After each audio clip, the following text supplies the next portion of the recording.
أما بعد فقد قال الله تبارك وتعالى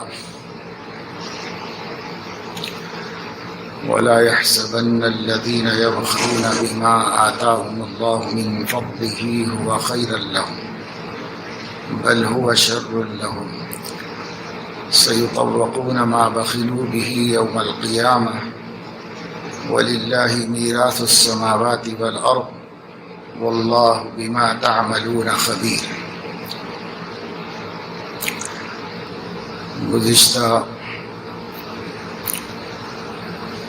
جمعے میں رمضان شریف سے متعلق 3 اہم اعمال کی طرف توجہ دلائی گئی تھی جو رمضان کی خصوصیت اور اس کے خاص اعمال میں داخل ہیں۔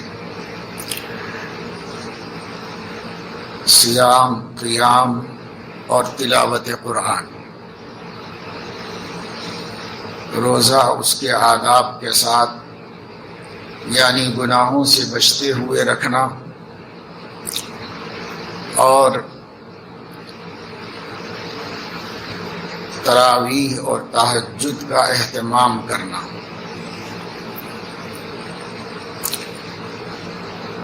ہو سکے تو اس سے زیادہ بھی نوافل پڑھنے کا اہتمام کرنا،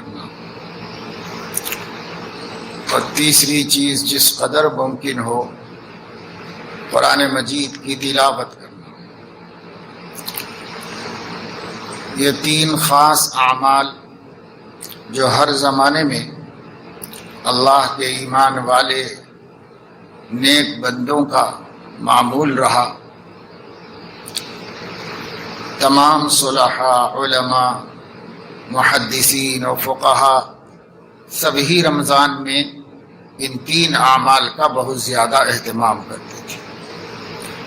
اسی طرح تابعین و صحابہ بھی اس کا بڑا اہتمام کرتے تھے۔ حضرت علیہ السلام نے بھی اپنی حیات طیبہ میں اس مبارک مہینے میں بطور خاص صیام، قیام اور تلاوت قرآن کا اہتمام فرمایا ہے۔ اس لیے عہد رسالت سے لے کر اب تک ہر زمانے کے نیک لوگوں کا اس پر عمل ہے، اور ہر مسلمان کو چاہیے کہ وہ اللہ کے ان نیک بندوں کا اقتداء کرے اور ان کے راستے پر چلے۔ قرآن مجید میں اللہ رب العزت نے اس کی دعوت دی ہے اور اس کا حکم دیا ہے، اولئک الذین ھداھم اللہ فبہداہ مقتدی۔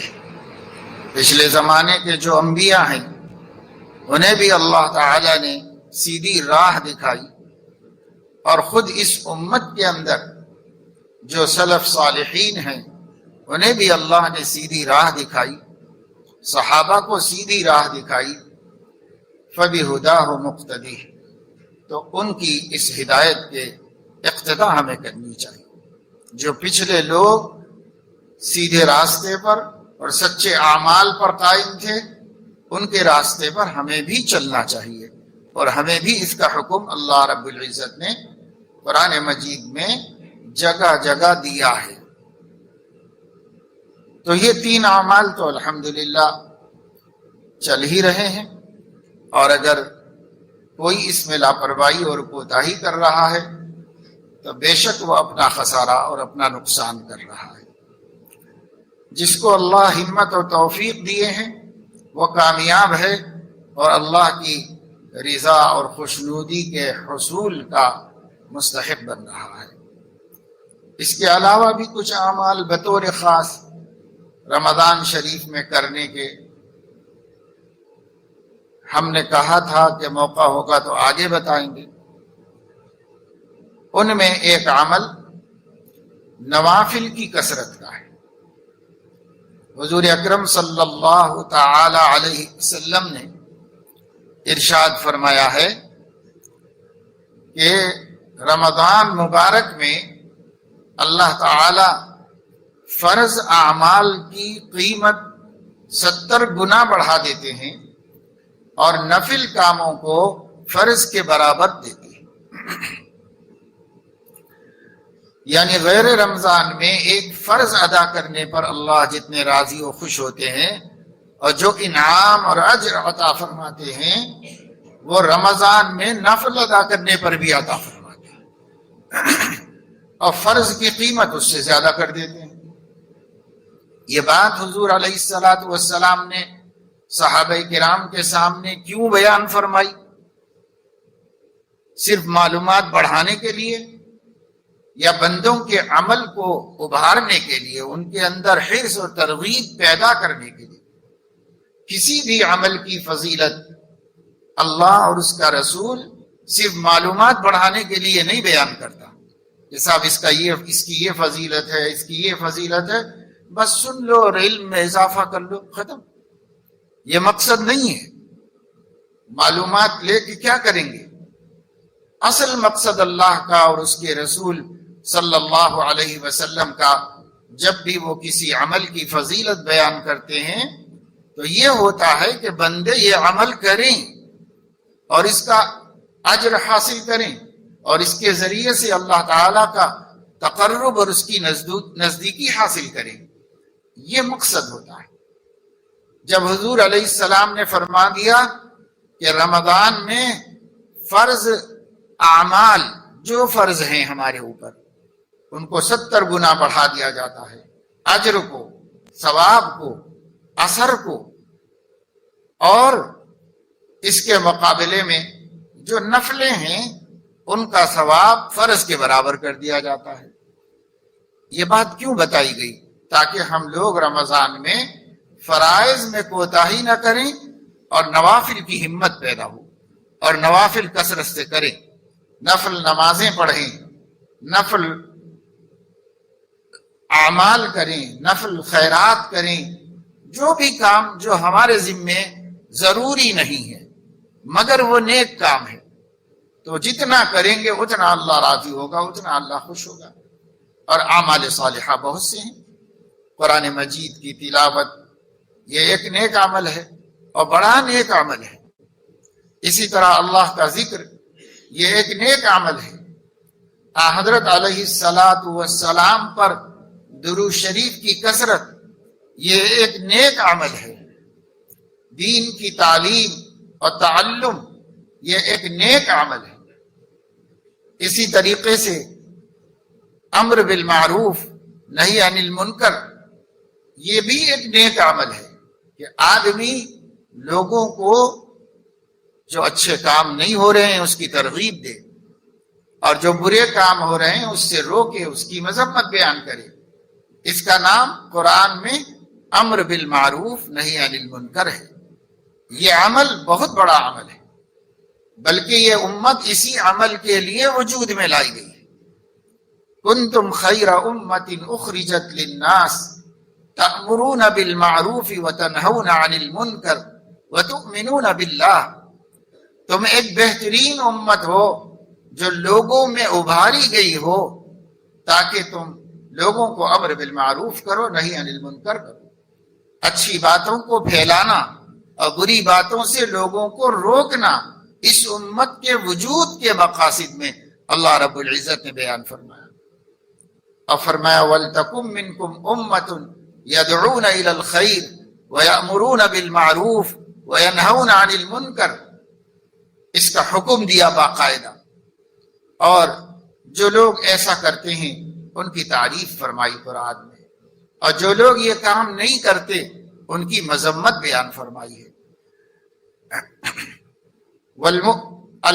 المنافقون والمنافقات بعضهم من بعض يأمرون بالمنكر وينهون عن المعروف ويقبضون أيديهم نسوا الله فنسيهم۔ منافقین، منافقات، منافق مرد اور منافق عورتیں آپس میں ایک دوسرے کے گروپ ممبر ہیں، ایک دوسرے کے ساتھی ہیں، ساجی ہیں، ایک دوسرے کے دوست ہیں، ایک دوسرے سے محبت رکھتے ہیں، اور آپس میں کرتے کیا ہیں؟ یأمرون بالمنکر وینہون عن المعروف، بری باتوں کو خوب پھیلاتے ہیں اور اچھی باتوں سے لوگوں کو روکتے ہیں، منع کرتے ہیں۔ ویقبضون ایدیہم، اور اللہ کی راہ میں خرچ کرنے سے ہاتھوں کو روک لیتے ہیں، بخل کا معاملہ کرتے ہیں۔ نسوا اللہ فنسیہم، انہوں نے اللہ کو بھلایا تو اللہ نے بھی ان کو بھلا دیا۔ یہ منافقوں کا حال بیان فرمایا، اور آگے چل کر اسی رکوع میں فرمایا والمؤمنون والمؤمنات بعضهم اولیاء بعض یأمرون بالمعروف وینہون عن المنکر ویقیمون الصلاة ویؤتون الزکاة ویطیعون اللہ ورسولہ اولئک سیرحمہم اللہ۔ اور مومن مرد اور مومن عورتیں آپس میں ایک دوسرے کے ساجھے دار ہیں، ایک دوسرے سے محبت رکھتے ہیں، ایک دوسرے کے دوست ہیں۔ کرتے کیا ہیں اس دوستی میں؟ کہ اچھی باتوں کا حکم کرتے ہیں ایک دوسرے کو، بری باتوں سے روکتے ہیں، نماز قائم کرتے ہیں، زکوٰۃ ادا کرتے ہیں، اللہ رسول کی اطاعت میں لگے رہتے ہیں۔ یہی وہ لوگ ہیں جن پر اللہ رحم فرماتا ہے، جو اللہ کی رحمت کے حقدار اور مستحق ہیں۔ تو اللہ نے منافقوں کا بھی حال بتا دیا، مومنین کا بھی حال بتا دیا۔ منافق برائی پھیلاتے اور نیکی سے رکتے ہیں، روکتے ہیں، خود بھی نہیں کرتے، دوسروں کو بھی نہیں کرنے دیتے۔ اور مومن نیکی پھیلاتے ہیں، اچھی باتوں کی ترغیب دیتے ہیں، اور برائیوں سے خود بھی رکتے ہیں، دوسروں کو بھی روکتے ہیں، اور امر بالمعروف نہی عن المنکر کے ساتھ اقامت صلاۃ و ایتاء زکوٰۃ کے بھی پابند ہیں، یعنی نماز قائم کرتے ہیں، زکوٰۃ ادا کرتے ہیں، اور یہ نمایاں اعمال ہیں، اور مجموعی طور پر ان کا تعارف یہ ہے یطیعون اللہ ورسولہ، ہر وقت اللہ رسول کا کہنا مانتے ہیں، جب جو حکم سامنے آتا ہے قبول کر لیتے ہیں، جس وقت جس حکم کا تقاضا ہوتا ہے اسی پہ چلتے ہیں، اللہ رسول کی نافرمانی نہیں کرتے، اللہ رسول کی فرما برداری کرتے ہیں۔ وَيُطِيعُونَ اللَّهَ وَرَسُولَهُ، ان صفات کی وجہ سے کہ وہ امر بالمعروف کرتے ہیں، نہی عن المنکر کرتے ہیں، نماز قائم کرتے ہیں، زکوٰۃ ادا کرتے ہیں، اور مجموعی طور پر اللہ رسول کی نافرمانی نہیں کرتے، فرما برداری کرتے ہیں۔ ایسی صفت والے لوگوں کا کیا انجام ہے؟ اولئک سیرحمہم اللہ، اللہ ان پر رحم فرماتا ہے۔ یہ اللہ کے رحمت والے بندے ہیں، رحمت کے حقدار بندے ہیں جن پر اللہ رحم فرماتا ہے۔ اس لیے ہمیں منافقوں والی صفات سے بچتے ہوئے رمضان گزارنا چاہیے۔ بہت سے لوگ رمضان میں بھی خود برائی کر رہے ہیں، ساتھیوں کو برائی کی دعوت دے رہے ہیں۔ بہت سے لوگ رمضان میں بھی خود نیکی چھوڑ رہے ہیں، اپنے ساتھیوں کو بھی نیکی سے باز رکھ رہے ہیں۔ یارانہ دوستانے کا کیا فائدہ ہونا چاہیے؟ اللہ فرما رہے ہیں منافقوں میں دوستی کا یہ فائدہ ہے کہ وہ اچھے کام کرنے نہیں دیتے اور برے کاموں میں مبتلا کرتے ہیں۔ یہ منافقوں کی دوستی کا فائدہ ہے۔ اور مومنین کے دوستی کا فائدہ کیا ہے؟ کہ وہ اچھے کام کرتے ہیں، کراتے ہیں، اور برے کاموں سے لوگوں کو روکتے ہیں۔ اگر کوئی آپ کو ایسا دوست مل جائے جو آپ کو برائی کی دعوت دے رہا ہو، مسجد میں نماز ہو رہی ہے، امام قرآن سنا رہا ہے، کچھ اللہ کے نیک بندے اس کے پیچھے کھڑے ہو کر قرآن سن رہے ہیں، اور دوست ہم سے کہہ رہا ہے کہ چلو یار یہاں جائیں گے، وہاں جائیں گے، تفریح کر کے آئیں گے، فلاں ہوٹل میں جائیں گے، فلاں محلے میں جائیں گے، فلاں جگہ جا کے آئیں گے، تو آپ سمجھ لو کہ یہ منافق ہے، یہ مومن نہیں ہے۔ کیوں؟ اللہ نے علامت بتا دی، المنافقون والمنافقات بعضهم من بعض یأمرون بالمنکر وینہون عن المعروف، برائی کا دعوت دیتے ہیں اور نیکی سے روکتے ہیں۔ یہاں نیکی ہو رہی ہے، نیکی میں نہیں شریک، اب برائی کی دعوت دے رہے ہیں کہ چلو گھومیں گے پھریں گے، ادھر ادھر جائیں گے۔ یہ برائی کی دعوت دینے والے منافقین ہیں۔ اور نیکی کی دعوت دے رہا ہے تو سمجھ جاؤ، کوئی یوں کہے ارے یار ادھر ادھر کہاں پھر رہے ہو، مسجد میں امام صاحب قرآن سنا رہے ہیں، تراویح کی نماز ہو رہی ہے، چلو ہم چل کے نماز پڑھتے ہیں، فلاں جگہ 3 پارے ہو رہے ہیں، فلاں جگہ 5 پارے ہو رہے ہیں، چلو جوانی ہے الحمدللہ، صحت ہے، قوت ہے، طاقت ہے، یہاں جا کے قرآن سنتے ہیں۔ یہ مومن دوست ہے۔ والمؤمنون والمؤمنات بعضهم اولیاء بعض یأمرون بالمعروف، اچھی باتوں کی دعوت دیتے ہیں، اچھے کاموں کی طرف بلاتے ہیں، اچھے کاموں کی ترغیب دیتے ہیں۔ تو ہمیں علامت اللہ نے بتا دی۔ منافق دوست کون ہے؟ مومن دوست کون ہے؟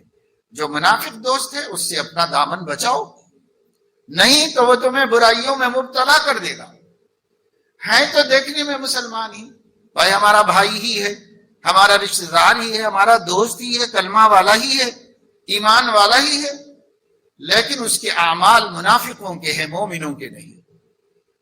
اس لیے جس مومن کے اعمال منافقوں جیسے ہیں اس مومن سے بھی اپنے کو بچانا ہے، اس سے بھی اپنے کو دور رکھنا ہے ایمان، دعا کرنا ہے کہ اللہ اس کا ایمان اتنا مضبوط کر دے کہ وہ نفاق سے بچ جائے، اس کا ایمان اللہ اتنا طاقتور کر دے کہ وہ منافقوں والے اعمال سے محفوظ ہو جائے۔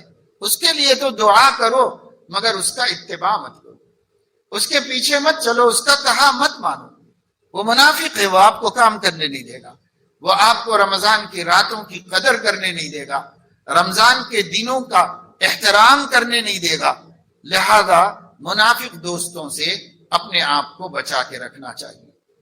اس کے لیے اللہ نے قرآن میں سب بتا دیا ہے ہم کو۔ جو قرآن سمجھتا ہے وہ ایسی چیزوں سے خود بخود بچتا ہے، کیونکہ اسے پتا ہے کہ یہ قرآن ہے، یہ اللہ کا پیغام ہے اور اللہ میرا بھلا چاہتے ہیں، اور میں اللہ کی نہیں مانوں گا تو برا ہی ہوگا، بھلا کچھ نہیں ہوگا میرا۔ اس لیے اس کی سمجھ میں آتا ہے۔ اور جو قرآن سے دور ہے، نہ قرآن پڑھتا ہے نہ قرآن سمجھتا ہے، اس کو یہی منافقین اپنے ہتھے چڑھا لیتے ہیں اور انہی منافقوں کا شکار ہو کر خیر کے کاموں سے محروم ہو جاتا ہے۔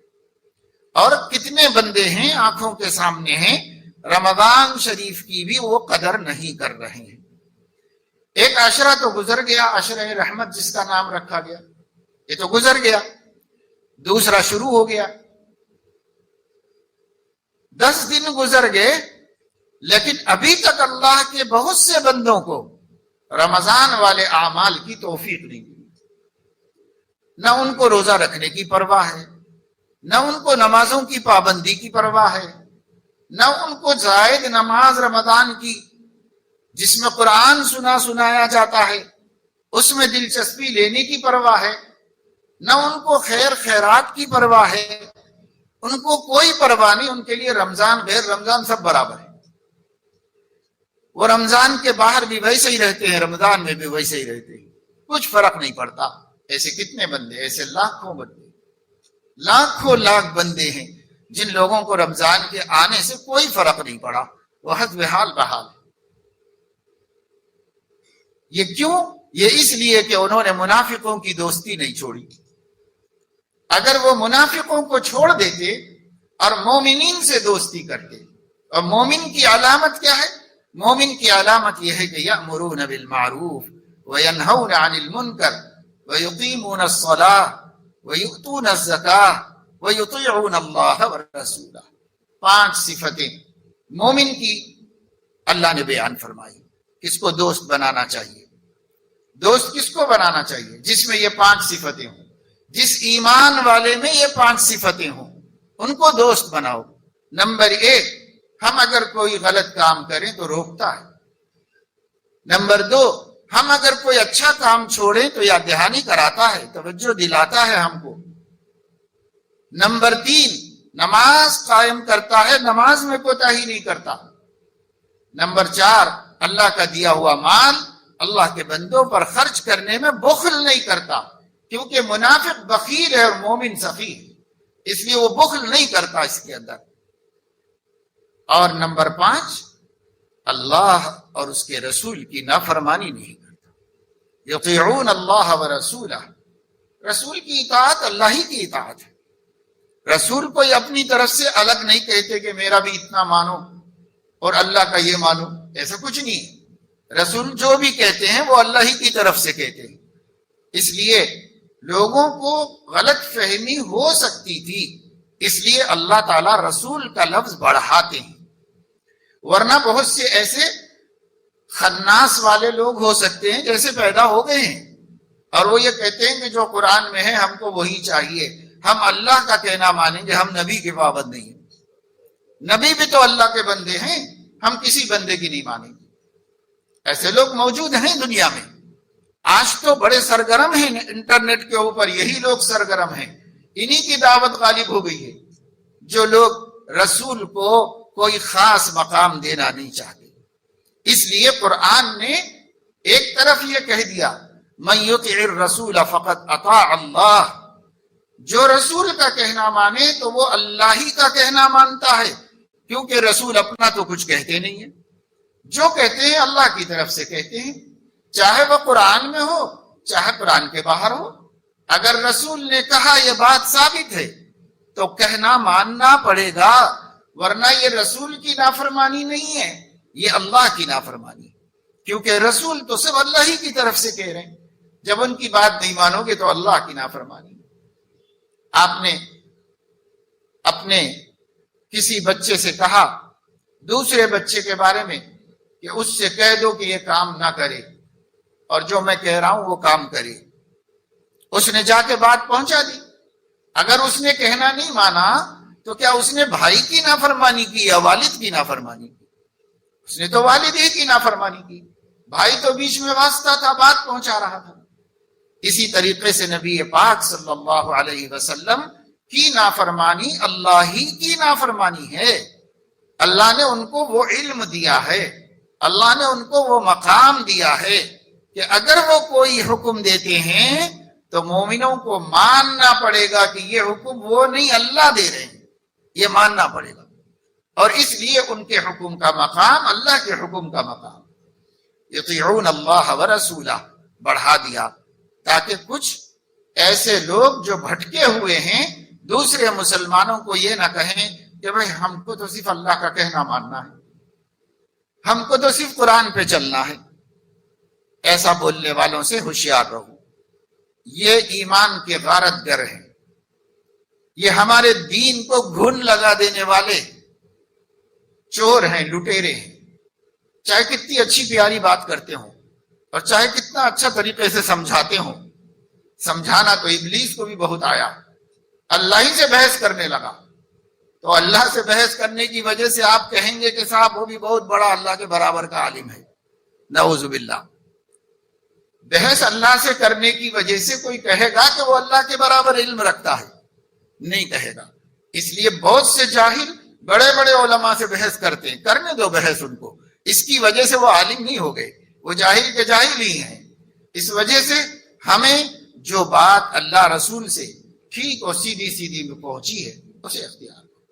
اور ایک بات میں آپ لوگوں کو درمیان میں یہ بتا دوں کہ جتنے ڈیبیٹس اور مناظرے ہو رہے ہیں اور رمضان میں 24 گھنٹے ہو رہے ہیں سوشل میڈیا پر، اس سے اپنی آنکھوں کو کانوں کو بند کرو، ہاتھ مت لگاؤ، کھولو مت، دیکھو مت، آپ کا علم نہیں بڑھے گا، آپ کے قلب میں ظلمت پیدا ہوگی، آپ کے دل میں دین کے بارے میں بدگمانیاں پیدا ہوں گی، آپ کنفیوز ہوں گے اور بے عملی کی طرف چلے جائیں گے۔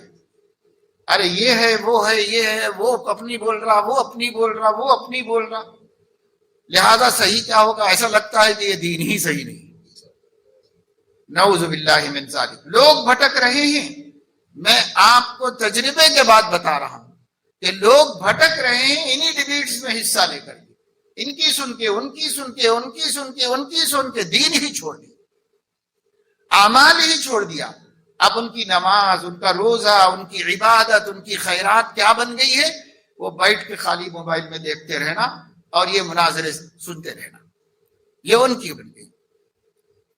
ایک عالم دین نے مجھے رمضان میں اپنی مشغولیتوں کی اطلاع دی اور دعا کے لیے لکھا، تو آج ہی میں دیکھ رہا تھا ان کا میسج، تو انہوں نے کہا کہ الحمدللہ رمضان میں گناہوں سے بچنے کی توفیق ہو رہی ہے، رمضان شریف میں کثرت سے قرآن مجید کی تلاوت پڑھنے کی توفیق مل رہی ہے، اور الحمدللہ نماز باجماعت کا اہتمام بھی ہو رہا ہے، تراویح بھی سنا رہا ہوں، اور جو وقت بچتا ہے یا قرآن مجید پڑھتا ہوں یا پھر دینی کتابوں کا مطالعہ کر لیتا ہوں یا پھر موبائل میں مناظرے دیکھ لیتا ہوں۔ اب میں نے ان کو جواب دیا ابھی صبح میں کہ 2 کام تو اچھے ہیں، وہ جاری رکھیے آپ، اور اس تیسرے کام کو ہرگز مت کریے، اس سے قلب میں ظلمت پیدا ہو، اس سے دین پر سے اعتماد اٹھ جائے گا آپ کا، اس لیے یہ ہرگز اس میں مبتلا مت ہو۔ بس اپنے علماء نے احکام کے جو دلائل کتابوں میں لکھ دیے ہیں وہ پڑھ لو، تاکہ ہمارا دل علمی اعتبار سے مطمئن ہو جائے۔ باقی یہ سب نفس کی خواہشات ہیں۔ جو لوگ ایسی چیزیں چلا رہے ہیں وہ بھی دین کے اور مسلمانوں کے دشمن ہیں، اور جو لوگ ایسی چیزوں میں مبتلا ہیں وہ خود اپنے ایمان کے اور اپنے دین کے اور اپنے آخرت کے دشمن ہیں۔ خبردار ہو جاؤ، سمجھ لو، اگر یہ سلسلہ چلتا رہے گا ایک دن آپ دین سے ہاتھ دھو کے بیٹھ جاؤ، ایک دن آپ کی نظر میں تمام سلف صالحین، علماء، محدثین، مجتہدین سب کے سب بے حیثیت ہو جائیں گے، اور آپ ان لوگوں کو برا بھلا کہنا شروع کرو گے اور قیامت کی نشانی بن جاؤ گے۔ حضرت علیہ السلام نے فرمایا قیامت کی نشانیوں میں سے ایک نشانی یہ ہے کہ اخیر زمانے کے لوگ پہلے زمانے کے لوگوں کو برا بھلا کہیں گے۔ چنانچہ اب یہ وقت آ گیا ہے سب کو الو بتا کر میں بہت بڑا عالم ہوں، میں جو بول رہا ہوں یہ مانو گے۔ سب غلط ہے، سب کو دین کا کوئی احساس نہیں تھا، سب کو دیانت امانت کوئی چیز نہیں تھی، کسی کے اندر خوف خدا نہیں تھا، کوئی اللہ سے ڈرنے والا نہیں تھا، بس میں ہی ہوں۔ یہ چل رہا ہے اس زمانے میں، یہ اعجاب کل ذی رأی برأیہ۔ حضور نے فرمایا قیامت کی نشانی ہے کہ ہر شخص اپنی رائے پر عجب کرے گا اور اسی کو حق کہے گا، چاہے وہ کتنے بڑے بڑے عالموں کے خلاف ہو جائے، اسی کو حق کہے گا جو وہ کہہ رہا ہے۔ یہ قیامت کی نشانیاں حضور نے بتائی۔ حضور نے فرمایا قیامت سے پہلے علم کم ہو جائے گا۔ یہ علم کم ہو جانے والوں کی بحثیں ہیں، اور جن کا علم زیادہ تھا ان کے پاس یہ سب جھگڑے تھے ہی نہیں، وہ عمل کو اہمیت دیتے تھے۔ ان کے ہاں عمل ملے گا آپ کو۔ کیا امام بخاری رحمت اللہ علیہ جن کا نام لے کر آج اتنی بحثیں ہو رہی ہیں کہ 8 پڑھیں کہ 20 پڑھیں، اتنی بحثیں ہو رہی ہیں امام بخاری کا نام لے کر، ان امام بخاری کا خود عمل کیا تھا وہ کبھی دیکھنے کی توفیق نہیں ہوئی۔ خود امام بخاری کیا کرتے تھے اس کی کبھی توفیق نہیں ہوئی۔ بہت بڑے عالم، بڑے بڑے علماء، ان کے سیرت نگار، ان کے شاگرد بتاتے ہیں کہ امام بخاری رحمت اللہ علیہ کبھی اوقات کو ضائع نہیں کرتے تھے، یا تو حدیث پڑھاتے تھے اور اس کا بھی وقت مقرر تھا، یا پھر اپنے بزنس اور کاروبار کی نگرانی کرتے تھے اور اس کا بھی ٹائم مقرر کر رکھا تھا۔ اس لیے کہ امام بخاری بہت بڑے تاجر تھے، وہ اپنے اوقات کو ضائع نہیں کرتے تھے۔ ان کے والد کی چھوڑی ہوئی پونجی سے انہوں نے بڑا کاروبار شروع کیا تھا، اور بہت بڑا کاروبار ان کا چلتا تھا۔ امام بخاری رحمت اللہ علیہ بڑے تاجر تھے، اپنی تجارت کی نگرانی، آمد و خرچ و صرف کو دیکھنا، اور حدیث کا پڑھانے کا وقت اس میں حدیث پڑھانا، اور ورزش کرنے کے واسطے تیر اندازی کے لیے ٹائم مقرر کیا تھا، اس میں تیر اندازی کرنے کے لیے جاتے تھے تاکہ صحت سلامت رہے، اچھی رہے اور بڑھیا رہے، اور سنت پر عمل کی توفیق بھی ہو جائے۔ اور امام بخاری رحمہ اللہ کا کام اس کے علاوہ اپنے گھر والوں کی خدمت کرنا، اپنے گھر میں گھر کی ضرورتوں کو پورا کرنا، یہ ان کی مصروفیات میں داخل ہے۔ آج کون نوجوان یہ بحث مباحثوں میں، مناظروں میں بیٹھا ہوا اماں کی خدمت کر رہا ہے، بیوی کی ضرورتیں پوری کرنے کی فکر کر رہا ہے، بچوں کی تربیت کی فکر کر رہا ہے؟ کیوں بڑوں کا نام لے کر بڑوں کی آبرو کو نقصان پہنچاتے ہو؟ یہ بڑے لوگ تھے، یہ اللہ سے ڈرنے والے لوگ تھے، ان کے ہاں عمل کی اہمیت زیادہ تھی، بحث کی کوئی اہمیت نہیں تھی۔ انہوں نے بحثوں میں ٹائم خراب نہیں کیا۔ ان لوگوں کو بھی اختلاف تھا کچھ دوسرے علماء سے، امام بخاری کو بھی بعض علماء سے اختلاف تھا، لیکن اس اختلاف نے ان کو مشغول نہیں کر لیا کہ صاحب اپنی بات کٹ حجتی کرتے رہیں، بلکہ ایک مرتبہ بتا دیا اور چھوڑ دیا کہ اس کے بعد دوسرا جانے وہ اللہ کو جواب دے گا، میں جو حق کہتا تھا وہ میں نے بتا دیا بس۔ اس کے بعد اپنے اعمال میں لگے۔ یہ جتنے لوگ 24 گھنٹے کی مصروفیت بنائے ہوئے ہیں، برس کے 12 مہینے کا شغل بنائے ہوئے ہیں، اختلافات کو ہوا دینا اور اس کو پھیلانا اور اس میں ضد و ہٹ درمی کرنا، یہ سب اپنے دین کے دشمن ہیں، قیامت میں پچھتائیں گے، مرنے کے بعد پچھتائیں گے، کیوں اپنی زندگی اور اپنے اوقات کو برباد کر رہے ہو۔ محدثین کو دیکھو، فقہا کو بھی ایک دوسرے سے اختلاف تھا، لیکن اس اختلاف نے ان کو مشغول نہیں کر لیا، ایک دوسرے کو نیچا دکھانے کے لیے، ایک دوسرے کو ہرانے کے لیے مشغول نہیں کیا۔ تاریخ پڑھ لو آپ علماء کی، سب لوگ حق جو سمجھتے تھے وہ بتا کر کسی کے در پہ نہیں ہوتے تھے، کسی کی آبرو کو نقصان نہیں پہنچاتے تھے، کسی کے ساتھ جھگڑا تکرار نہیں کرتے تھے، خود کا عمل کرتے تھے۔ امام بخاری رحمت اللہ علیہ بڑے فقیہ ہیں، بڑے عالم دین ہیں، عظیم محدث ہیں، جن کو محدث عظیم کہا جاتا ہے، امیر المومنین فی الحدیث کہا جاتا ہے۔ بڑے بڑے علماء نے، کہانیوں کی کتاب میں سے نہیں بتا رہا ہوں میں آپ کو، تاریخ سے بتا رہا ہوں، حدیث کی کتابوں میں نقل شدہ بات بتا رہا ہوں کہ امام بخاری رحمہ اللہ رمضان شریف کے اندر دن میں روزانہ ایک قرآن مجید ختم کرتے تھے، رات میں روزانہ 10 پاروں کی تلاوت کرتے تھے، تراویح خود پڑھاتے تھے اور اس میں 1 پارہ روزانہ پڑھتے تھے۔ اس طرح 41 قرآن مجید رمضان میں ختم کرنے کا معمول تھا۔ ان کا نام لے کر دن بھر جھگڑے کرنا، فتنے کرنا، ویڈیو بنانا اور جو ہے یوٹیوبر بننا اور اس کو اپنی دلچسپی، کیا دین کی خدمت ہے؟ خواہشات نفسانیہ کی پیروی، امت کو فتنے میں مبتلا کرنا ہے۔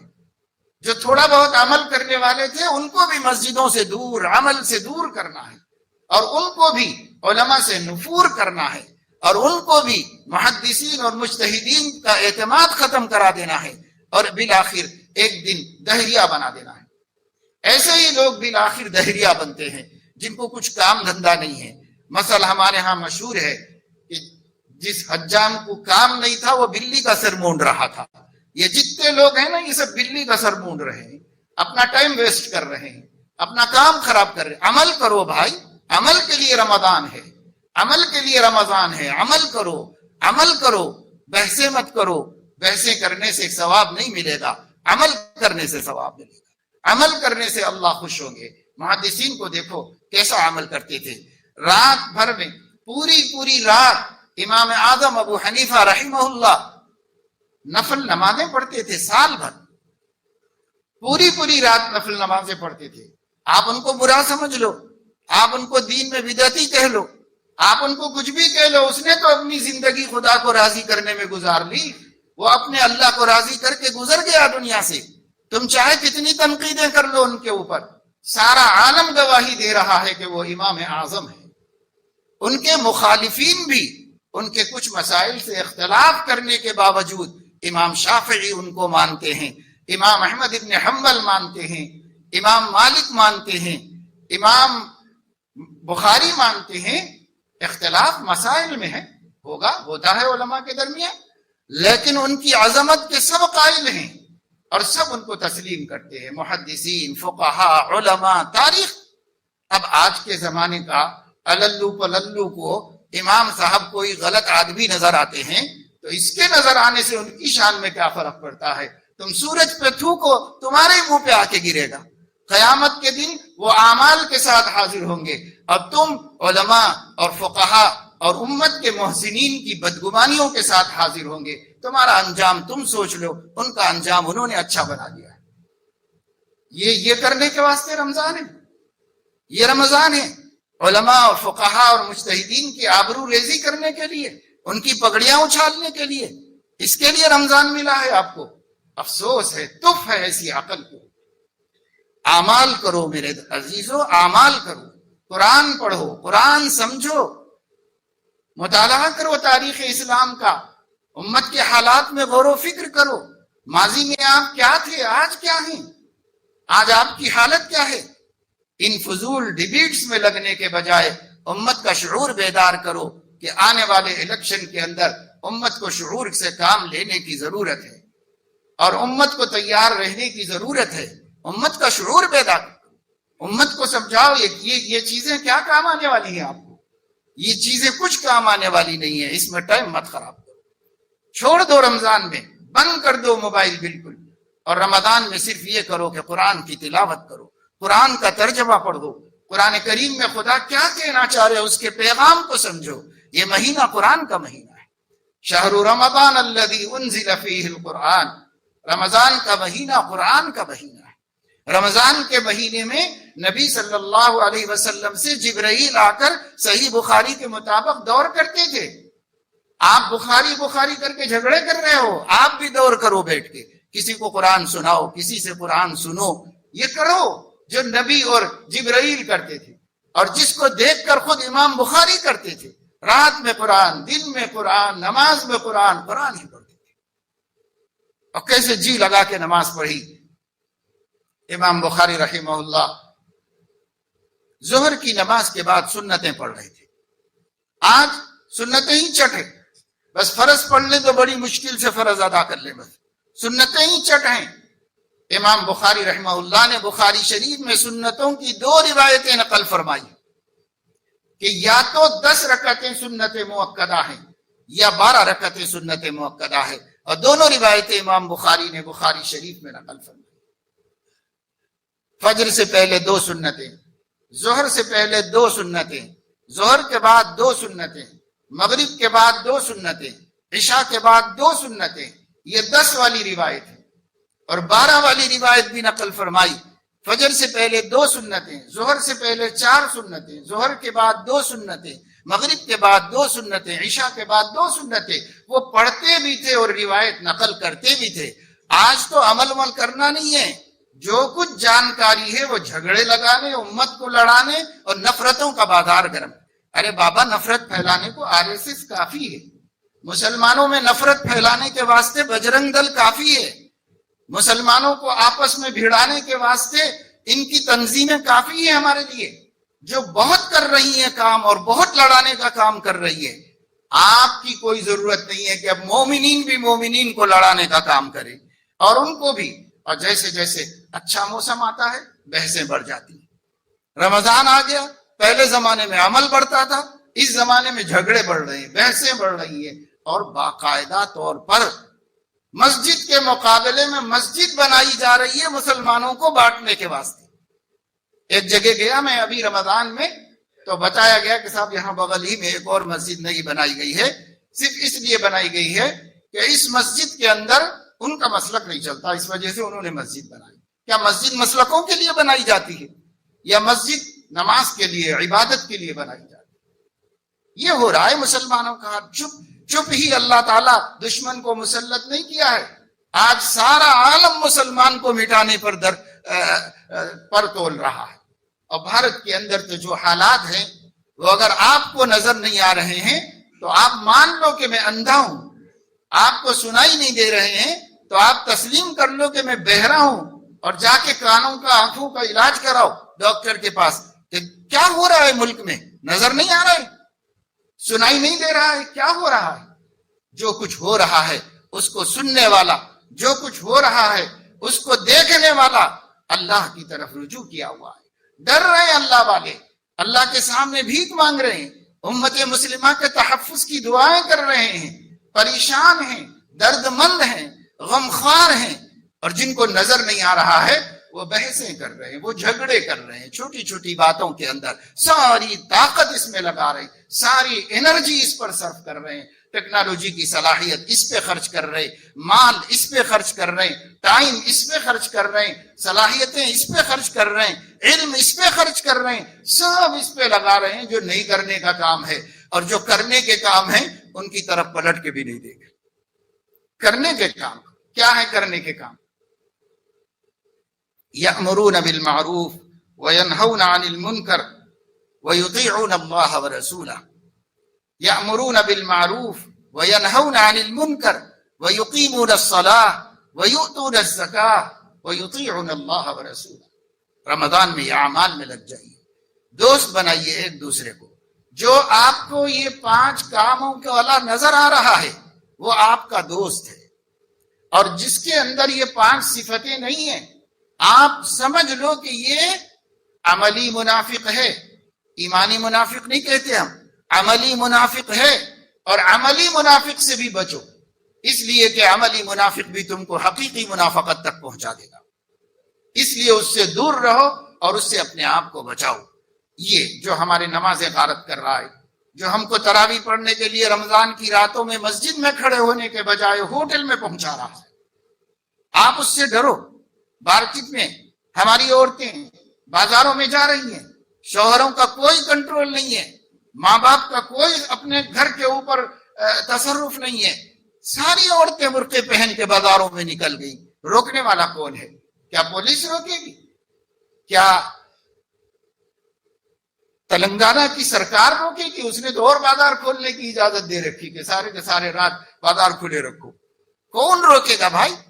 مسلمان روکو اپنے لوگوں کو، اپنی بیویوں سے پوچھو کہ کتنے پارے ہو گئے آپ کے، ان سے پوچھو روزانہ کتنا تلاوت کر رہی ہو، ان سے پوچھو کہ روزانہ کتنا ذکر کر رہے ہو اور کتنا خیرات کر رہے ہو، کیوں بازاروں میں جا رہی ہو، کیوں بازاروں میں گھوم رہی ہو، پوچھو ان سے، اس واسطے کہ بہترین زمانے کو بدترین مقامات پہ صرف کیا جا رہا ہے۔ اشر المواضع الی اللہ، روئے زمین کا سب سے بدترین جگہ بازار ہے، مارکیٹ ہے، یہ حدیث میں نبی نے فرمایا ہے۔ تو بہترین زمانے کو بدترین مقامات پہ خرچ کر رہے ہیں، وہ صرف کر رہے ہیں۔ سوچو، پوچھو اپنے گھر والوں سے، آپ کو سمجھ ہوتی تو آپ شعبان میں سب خریداری کرا کے اپنے گھر والوں کو پابند کرتے تھے، دیکھو بھائی ہم نے تمہاری خواہشات پوری کر دی ہیں، اب اللہ رسول کی خواہش پوری کرو، رمضان عبادت میں گزارو، اللہ سے لو لگاؤ، اللہ سے بھیک مانگو، راتوں میں اٹھو، مناجات کی لذت حاصل کرو، تہجد پڑھو، خدا کے سامنے ہاتھ پھیلاؤ، اپنی حاجتیں رکھو، ملک کے مسائل رکھو، امت کی مشکلات رکھو، اللہ سے مانگو، اٹھو۔ یہ رمضان اس کے لیے ہے بھائی۔ ہم یہ سب کام چھوڑ کے رمضان میں کیا کر رہے ہیں؟ اس سے اپنے آپ کو بچائیں، اپنے آپ کو دور رکھیں۔ تو روزہ رکھیے آداب کے ساتھ، قیام کیجئے خشوع و خضوع کے ساتھ، جی لگا کر۔ والذین هم فی صلاتهم خاشعون، جو لوگ نماز پڑھتے ہیں صرف نماز نہیں پڑھتے بلکہ خشوع کے ساتھ پڑھتے ہیں۔ اللہ کا قرآن پڑھا جا رہا ہے، جی لگا کے تدبر سے غور و فکر کے ساتھ قرآن مجید سنو، اور قرآن مجید مکمل نماز میں سننے کی فکر کرو، اس کا اہتمام کرو۔ ہمارے مربی اور رہنما حضرت حکیم کلیم اللہ صاحب دامت برکاتہم کا مجھے سحری میں ایک میسج موصول ہوا، جس میں حضرت نے لوگوں کو نصیحت فرمائی ہے، مسلمانوں کو نصیحت فرمائی ہے، اور خاص طور سے میرے پاس بھیجا، مجھے بھی نصیحت فرمائی۔ اس کے اندر ایک بات یہ بھی فرمائی کہ قرآن مجید غور کے ساتھ سننے سنانے کا اہتمام کیا جائے۔ اگر نماز میں تراویح میں قرآن مجید ڈھنگ سے نہیں پڑھا سنا جا رہا ہے تو اس کا نتیجہ یہ ہوگا کہ پورا قرآن سننے کی سنت سے محروم ہو جائے گا، کچھ چھوٹ جائے گا، پورا نہیں ہوگا۔ جتنا ہوگا اس کی برکت تو ملے گی، جتنا سنیں گے سنائیں گے اس کا فائدہ تو ہوگا، اس کا نور تو حاصل ہوگا، لیکن جتنا چھوٹ جائے گا، رہ جائے گا، ایک حرف بھی رہ جائے گا تو اس حرف کی برکت سے محروم ہو جائے گا۔ اس اہتمام کے ساتھ سنا جائے اور اس اہتمام کے ساتھ پڑھا جائے۔ تو یہ اہل اللہ کی باتیں ہیں جو ان کے دل پر اللہ تعالیٰ القاء فرماتے ہیں، وہ دین ہی ہے، حضرت علیہ الصلاۃ والسلام کی تعلیمات کا نچوڑ ہے اور اس کا خلاصہ ہے۔ بہرحال رمضان شریف کو قرآن مجید کی تلاوت میں گزاریے، لغویات سے، دنیاوی لغویات سے بھی بچیے اور دینی لغویات سے بھی بچیے، کیونکہ شیطان بسا اوقات ہم کو دھوکہ دے دیتا ہے اور یہ بھی دین ہے یہ سمجھا کے لغویات میں مبتلا کر دیتا ہے ہم کو، اور ہمیں خیر کے کاموں سے محروم کر کے خوش ہوتا ہے کہ میں اس کو رمضان سے اللہ کا جتنا قریب ہو سکتا تھا اتنا تو نہیں ہونے دیا، بہت سے کاموں سے دور رکھا، بچائے رکھا۔ اس لیے شیطان کے دھوکے میں ہم کو نہیں آنا چاہیے اور اس کا بہت اہتمام رکھنا چاہیے۔ اسی کے ساتھ ساتھ سخاوت کیجیے، خیرات کیجیے، اللہ نے جو دیا ہے۔ ہم لوگوں کے لیے بڑی مشکل کی بات یہ ہوتی ہے کہ ہم لوگ کوئی اپنا ٹائم ٹیبل نہیں بناتے، کوئی اپنا جو ہے بجٹ نہیں بناتے۔ ساری دنیا، ہر کمپنی، ہر محکمہ بجٹ بناتا ہے۔ ہر مومن کو بھی اپنے گھر کا بجٹ بنانا چاہیے، آمدنی اور صرف کو سامنے رکھ کر بجٹ بنانا چاہیے۔ اس کی وجہ سے وہ پورے سال میں اپنی آمدنی کو ڈیوائیڈ کرے گا، تقسیم کرے گا، تب شروع سال میں ہی سوچ لے گا کہ بھائی اس میں رمضان بھی آئے گا، اس لیے رمضان کے خرچے کے حساب سے خرچے کو بچا بچا کے لے جانا چاہیے۔ اس کے اندر خیرات کے دن بھی آئیں گے، اس لیے خیرات کے حساب سے بھی ہماری آمدنی کو ڈیوائیڈ کرنا چاہیے مہینوں میں۔ یہ جو بجٹ بناتا ہے نا وہ فائدے میں رہتا ہے، اور جو بجٹ نہیں بناتا وہ کہاں فائدے میں رہے گا؟ ہر مہینہ کا ہر مہینے میں خرچہ کر رہا، پتہ ہی نہیں آنے والا ہے رمضان، رمضان میں خیرات بھی کرنا ہے۔ یہ مواسات کا مہینہ ہے، یہ غم خواری کا مہینہ ہے، یہ غربا پروری کا مہینہ ہے، یہ یتیموں کے دل خوش کرنے کا مہینہ ہے، یہ بیواؤں کو اور محتاجوں کو اور بوڑھے لوگوں کو مدد کرنے کا مہینہ ہے۔ اس کے لیے پیسہ چاہیے، پیسہ تو میرے پاس ہے ہی نہیں، کیونکہ میں نے اپنا بجٹ ہی نہیں بنایا تھا۔ اس سال کا، ہر سال کا بجٹ بنا کر اپنی آمدنی، متوقع آمدنی کو سامنے رکھ کر لے کر چلیں تو ہم سارے کام کر سکتے ہیں۔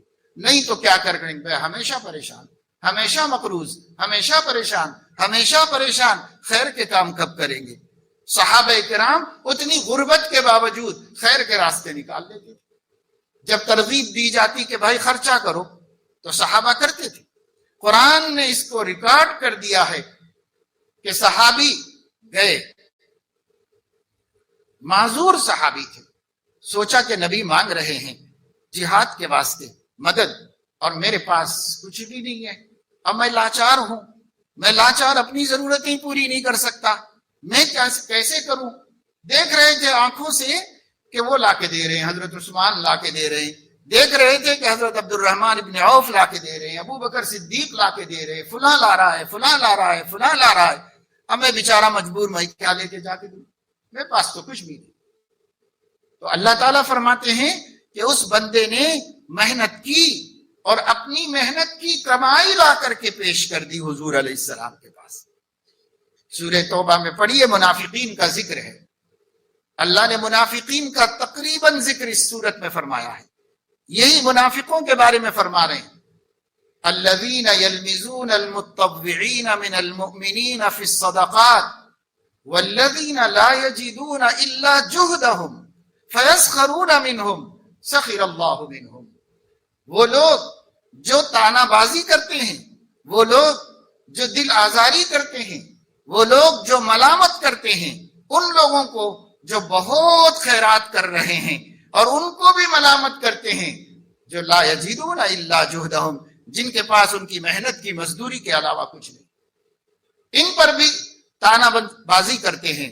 یہ لوگ فرمایا یہ مومنین کا مسخرہ پن کر رہے ہیں، دل آزاری کر رہے ہیں، مذاق اڑا رہے ہیں، اللہ ان کو ایسا ہی بدلہ قیامت کے دن دے گا کہ وہ خود موضوع مذاق بن جائے گی۔ سخر اللہ منہم، یہ اللہ رب العزت نے منافقین کے بارے میں فرمایا۔ تو صحابہ ایسے بھی تھے، الذین لا یجدون الا جہدہم، صرف اپنی آج کی مزدوری دینے کے قابل تھے، آج کی مزدوری لا کر کے پیش کر دیا حضور علیہ السلام کو۔ اور تو اور ام المومنین عائشہ صدیقہ رضی اللہ تعالیٰ عنہ نے جب خرچ کرنے کی ترغیب سنی تو خادمہ سے کہا اپنے گھر میں کچھ ہے؟ اس نے کہا کچھ بھی نہیں ہے، خالی ہے گھر، گھر میں دینے کے قابل کچھ بھی نہیں ہے۔ حضرت عائشہ کی نظر پڑی کشمش کے ایک دانے پر، سوکھا ہوا انگور، کشمش کے ایک دانے پر نظر پڑی۔ حضرت عائشہ نے خادمہ سے فرمایا یہ کشمش کا دانہ لے جا کر اللہ کے نبی کو دے دو، میرے پاس یہی ہے اور یہی میں اللہ کے نام پہ خیرات کرتی ہوں۔ وہی لے جا کر کے خیرات کرتی۔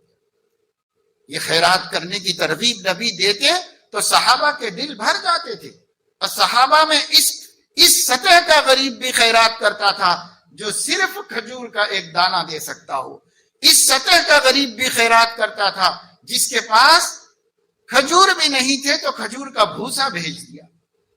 اس سطح کا غریب بھی خیرات کرتا تھا جس کے پاس کچھ بھی نہیں تھا اور ہاتھ پیر سے بھی معذور تھا، تو جا کر کے جو کام کر سکا کیا، اور کر کے بعض روایات میں ہے کہ اپنے جسم سے رسی باندھ کر ڈول کا پانی باغ میں رات بھر گراتے رہے، اور اس کے بعد مزدوری لے کر ایک یہودی کے پاس سے وہ مزدوری حضور علیہ السلام کی خدمت میں پیش کر دی۔ بعض روایات میں ہے کہ نالی میں بیٹھ کر اپنے وجود سے نالی کا کیچڑ صاف کرتے رہے اور اس کی مزدوری لا کر حضور کے سامنے جہاد میں پیش کر دیا۔ کہاں تک آپ غریبوں کے واقعات سنیں گے اور ان کی سخاوت کے واقعات؟ یہ صحابہ ہیں، غربت انتہا کو پہنچی ہوئی ہے اور اس کے بعد سخاوت بھی انتہا کو پہنچی ہوئی، اور آج اللہ نے سب کچھ دے رکھا ہے تو فضول کاموں میں، فضول خواہشات میں اپنا پیسہ جا رہا ہے، اور غریب کو دینے کے لیے کنجوسی ہو رہی ہے، بخل، وہ بخل جو منافقوں کا کام ہے۔ یقبضون ایدیہم، اپنے ہاتھ روک لیتے ہیں جب دینے کی باری آتی ہے، جب خرچ کرنے کا نمبر آتا ہے تو منافق ہاتھ روک لیتا ہے اور مومن ہاتھ بڑھا دیتا ہے، کھول دیتا ہے۔ اس لیے اس مہینے میں خیر خیرات خوب کیجیے، اللہ تعالیٰ جو میسر فرمائے، جو عطا فرمائے۔ ضروری نہیں کہ زکوٰۃ کا رمضان سے کوئی خاص تعلق نہیں ہے، زکوٰۃ تو 1 سال ہونے کے بعد فرض ہو جاتی ہے، اس کو حولان حول کہتے ہیں، یعنی آپ کے مالک بنے مال کے، اس کے بعد 1 سال ہو گیا، صاحب نصاب کو جیسے ہی سال ہوگا، محرم میں ہو جائے تو محرم میں، سفر میں ہو جائے تو سفر میں، جب ہو جائے، جب سال پورا ہو جائے زکوٰۃ واجب ہو جاتی ہے اس کے اوپر۔ رمضان سے کوئی خاص تعلق نہیں۔ ہاں، ہو سکتا ہے کہ مسلمان اس لیے رمضان میں نکال کر اپنا نصاب رمضان والا بنا لیتے ہیں، کیونکہ رمضان میں فرض 70 فرضوں کے برابر اللہ زیادہ اجر کر دیتا ہے۔ ٹھیک ہے، کوئی بات نہیں، ایسا بھی کیجیے، مگر کوئی ضروری نہیں، ورنہ اگر ایسا سب لوگ کرنے لگیں گے تو باقی 11 مہینوں میں محتاجوں کا کیا ہوگا؟ اس لیے ہر شخص اپنے سال پر زکوٰۃ نکالے گا تو محتاجوں کو سال بھر ملتا رہے گا، سال بھر ان کے گھر میں چولہا جلتا رہے گا۔ اس لیے زکوٰۃ کا تو کوئی خاص تعلق رمضان سے نہیں ہے، لیکن رمضان کا تعلق خیرات سے ہے، غربا پروری سے ہے، انفاق سے ہے۔ مما رزقناہم ينفقون، ہم نے جو بھی دیا ہے اس میں سے وہ کچھ کرتے ہیں۔ کچھ کرو، جو کرو، ضروری نہیں اپنے بیوی بچوں پہ بھی کرو، وہ بھی اللہ کو پسند ہے۔ یہ نہیں کہہ رہے کہ ان کا حق مار کے کرو، لیکن اس میں سے بچا کے کرو نا، بچا کے کر سکتے ہیں۔ اگر آپ 1000 کا جوتا دلا سکتے ہیں، 900 کا دلا دیجئے، 100 تو بچے اس کے اندر۔ اگر آپ 2000 کا سوٹ پہنا سکتے ہیں تو آپ 1800 کا پہنا دیجئے، 200 اس میں بچ گئے۔ اگر آپ چاہیں گے تو بیوی بچوں کے اخراجات کر کے بھی، ان کا بھی دل خوش کر کے، ان کے بھی حقوق ادا کر کے، کچھ کفایت کر کے نکال کے سائیڈ میں کر سکتے ہیں۔ پھر اس کے بعد آپ کسی غریب کے بچوں کی خدمت کر دے سکتے ہیں۔ کرنا چاہیں تو سب کر سکتے ہیں، نہیں تو یہ ہے کہ صاحب اندھا دھن رمضان کی تیاری چل رہی، اندھا دھن عید کی تیاری چل رہی، کچھ نہیں سوچا کہ اس میں سے بھی کچھ نکالا جا سکتا ہے کیا غریبوں کے لیے۔ سوچتے تو نکل سکتا تھا، غور کرتے تو نکل سکتا تھا اس میں سے، لیکن نکالنا ہی کس کو ہے، اس لیے کوئی پرواہ نہیں ہے۔ اس لیے یہ مہینہ مواسات کا مہینہ ہے، غمخواری کا مہینہ ہے، ہمدردی کا مہینہ ہے، یہ کیجئے۔ اور وہ جو دکھاوے کی دعوتیں ہیں وہ مت کیجئے، دکھاوے کی دعوت میں تو شریک ہونے کو بھی نبی نے منع کر دیا ہے، اس لیے دکھاوے والی دعوتیں مت کیجئے۔ البتہ اپنے گھر کے پکوان میں سے پڑوسیوں کے ہاں روزانہ کسی پڑوسی کے ہاں بھیجیے، آج اس پڑوسی کے ہاں، کل کسی پڑوسی کے ہاں، پرسوں کسی پڑوسی کے ہاں، یوں بھیج کر حق جار بھی ادا کر دیجئے، اللہ راضی ہو جائیں، اللہ خوش ہو جائیں۔ کیونکہ صحیح بخاری میں ہے، من کان یؤمن باللہ والیوم الآخر فلیحسن الی جارہ، جو آخرت پر ایمان رکھتا ہے، اللہ پر ایمان رکھتا ہے، اس پر لازم ہے کہ پڑوسی کا بھی خیال رکھے، پڑوسی کا حق ادا کرے۔ اس لیے اپنے گھر سے روز ایک پڑوسی کے پاس کچھ بھیج دیجئے۔ دکھاوے کی دعوتوں میں بیکار پیسہ مت خرچ کیجئے، اس سے اللہ نہیں خوش ہوگا اور اس سے اللہ خوش ہو جائے گا۔ اس لیے اللہ کو خوش کرنے والے کام کرو، مخلوق کو خوش کر کے 2 کوڑی نہیں مل سکتی ہمیں، اللہ کو خوش کرو گے جنت اور اس کی نعمتیں ملیں گی۔ اس لیے اللہ کو خوش کرنے کا اہتمام کرو۔ اللہ تبارک و تعالی شانہ اپنے فضل و کرم سے ہم سب کو توفیق عمل نصیب فرمائے، ہمیں اس مبارک مہینے کو بڑے اچھے کاموں میں خرچ کرنے کی توفیق عطا فرمائے، اور اس مبارک مہینے میں اللہ سے لو لگانے، قرآن کی تلاوت کرنے اور قرآن کو سمجھنے میں ٹائم لگانے کی توفیق عطا فرمائے۔ اللہ پاک درود شریف کی کثرت اور ذکر اللہ کے اہتمام کی توفیق دے، غریبوں کی پرورش کرنے اور بیماروں کی عیادت کرنے اور مصیبت زدوں سے ہمدردی کرنے کی اپنی اپنی حیثیت کے مطابق اللہ سب کو توفیق عطا فرمائے، سب اعمال کی حرص ہمارے اندر پیدا ہو جائے اور ہم اس مہینے کو اعمال صالحہ سے بھرپور گزارنے والے بن جائیں، آمین۔ وآخر دعوانا الحمدللہ رب العالمین۔ جو بات آپ لوگوں کو درمیان میں نے بتائی ہے، اس میں ایک بات یہ بھی ہے جو شہر کے تمام علماء کی طرف سے ہر جگہ بتائی جا رہی ہے، جو مسلمان بھی 18 برس کا ہو گیا ہے اس کا ووٹر آئی ڈی ضرور تیار کیجئے اور اس کو اس مرتبہ ضرور استعمال کیجئے۔ بہت بڑے بڑے مسائل ہمیں درپیش ہیں، اس لیے نادان مت بنو، نادانوں کی اللہ مدد نہیں کرتا۔